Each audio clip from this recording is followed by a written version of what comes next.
We often think of peace as something we find, something out there, waiting for the right time, the right place, or the right people. But the Stoics would tell you that peace isn't something you search for. It's something you build internally, deliberately, and often silently. Real peace doesn't come from a perfect life. It doesn't come from everything going your way. It comes from removing what doesn't serve you. What clutters the mind? What stirs the emotions? What keeps you from being fully present and grounded? We don't realize how often we give away our peace by overthinking, by reacting, by chasing, by holding on to things that should have been released long ago. But the truth is, peace doesn't enter a mind that's already full. The Stoics believed in subtraction more than addition. Not, what do I need to add to my life? But what do I need to let go of? What thoughts, habits, fears, and patterns are standing between you and the calm you're craving? Let's explore 15 things you can eliminate, starting today, that will bring more stillness, clarity, and inner strength into your life. Each one is rooted in Stoic wisdom, and each one is a reminder that silence, simplicity, and self-awareness are not weaknesses. They're the foundation of power. If you want peace, stop trying to control everything around you and start removing what's destroying your stillness within. Start with complaining. It's easy to fall into it. It feels good in the moment, a quick release, a way to vent. But over time, it becomes a mindset, training your brain to focus only on what's wrong. The Stoics didn't waste time complaining.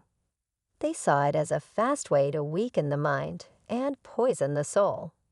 When you complain, you give away your power. You focus on helplessness instead of action. Marcus Aurelius, in the face of unimaginable pressure, wrote, "You have power over your mind, not outside events."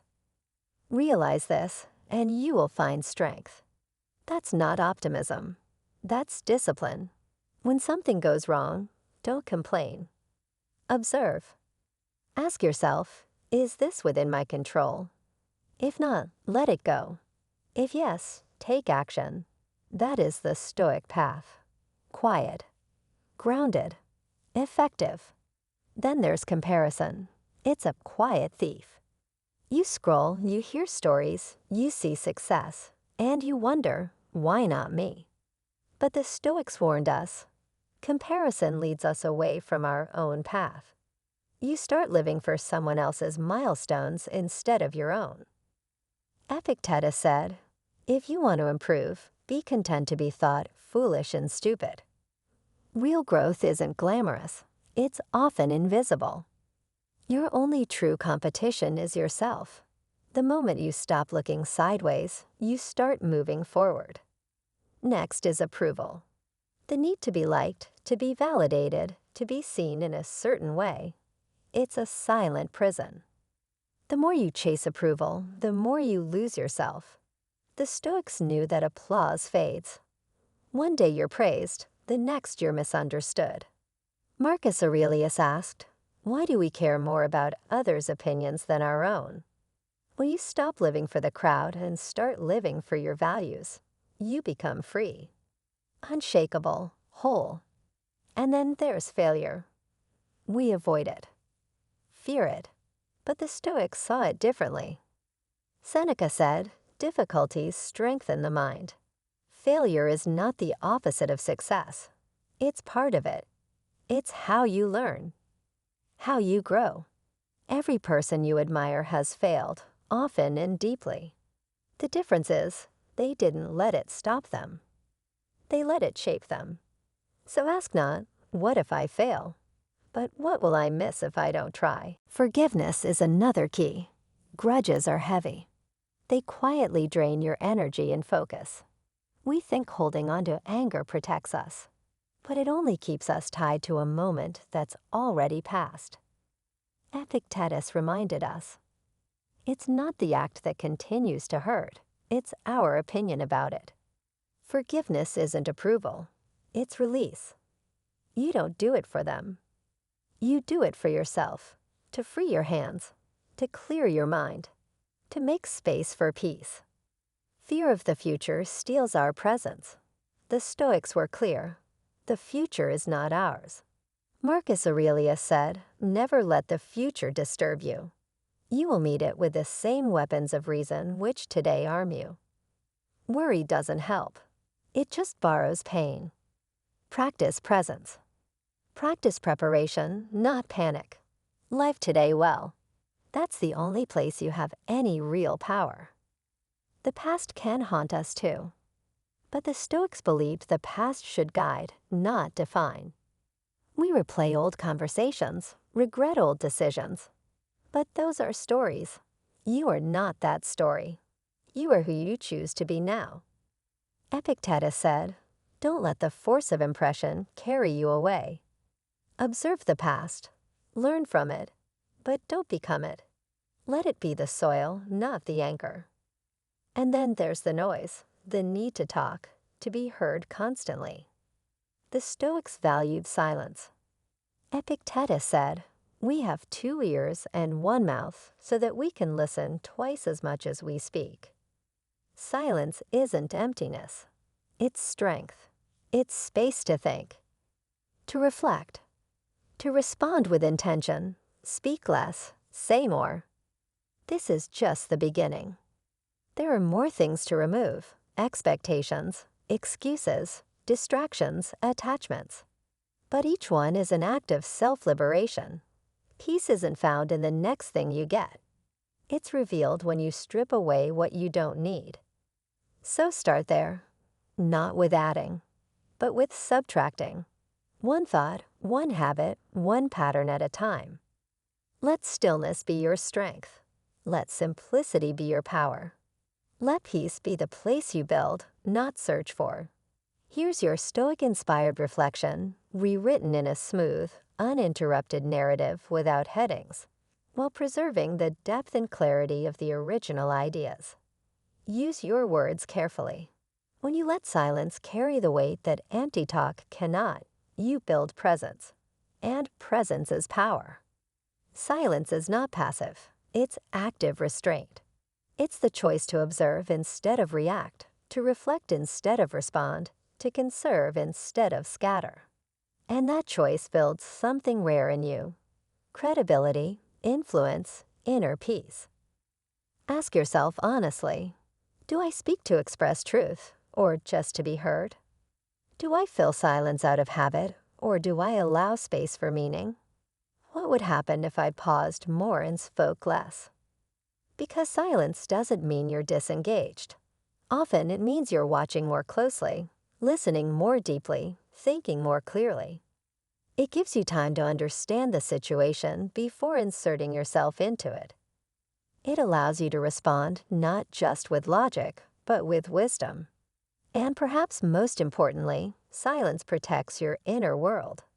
It gives you space to process emotion before turning it into speech. It protects your relationships from careless words. It keeps your dignity intact when others lose theirs. In times of conflict, silence becomes a shield. In moments of tension, it becomes a bridge. In a noisy world, it becomes your sanctuary.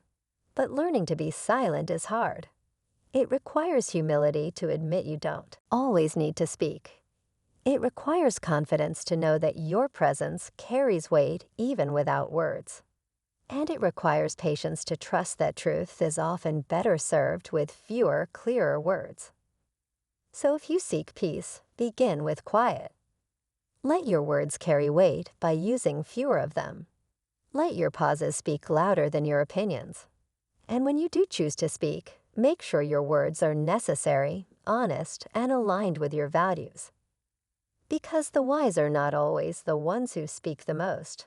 They're often the ones who know when silence says it all. True peace comes from within. Look around you. How much of your attention is directed outward, towards status, image, possessions, recognition?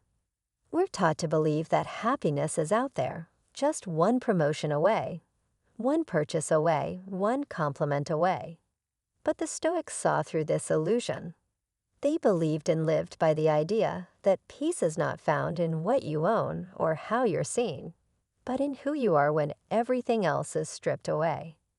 The problem with chasing external things is that they are always changing. They can be lost, taken, devalued. The moment your peace depends on something outside of you, it becomes fragile. And when you don't have control over the source of your peace, you don't have control over your life. Marcus Aurelius, Emperor of Rome, surrounded by luxury and power, wrote privately in his journal, "Very little is needed to make a happy life. It is all within yourself, in your way of thinking." That line carries more truth than entire shelves of modern self-help. Because real peace doesn't come from finally achieving something. It comes from finally letting go of the belief that you need anything more to be at peace. This doesn't mean you reject success or money or ambition. The Stoics didn't advocate poverty. They advocated detachment. Use what life gives you, but don't let your identity be tied to it. Enjoy what you have, but don't need it to feel whole. That's the difference between freedom and dependency. Think of your mind like a garden. If you spend all your time planting flowers in other people's yards, seeking approval, chasing trends, comparing lifestyles, your own garden is neglected. But if you turn inward, tend to your own soil, care for your values, nurture your inner clarity, something powerful grows. Ask yourself, are you chasing admiration or alignment? Do you feel peaceful when alone or only when praised? If everything external were taken away, who would you still be? These are difficult questions, but they lead you to something rare in this world, self-possession. A calm that doesn't rise and fall with fortune. A clarity that doesn't depend on being understood. A sense of meaning that isn't for sale. When you stop chasing things you can't control, you regain control over what really matters. Your character, your integrity, your presence. You no longer wait for life to get better before you feel whole. You stop needing the world to validate what you already know in your soul. And slowly you begin to realize that all the peace you were searching for out there was quietly waiting in here. So look within. Not because the world is bad, but because your power has always lived inside you. The more attention you give to that truth, the more unshakable your peace becomes, no matter what the world gives or takes away. Let me know if you want the next portion done in the same flowing style.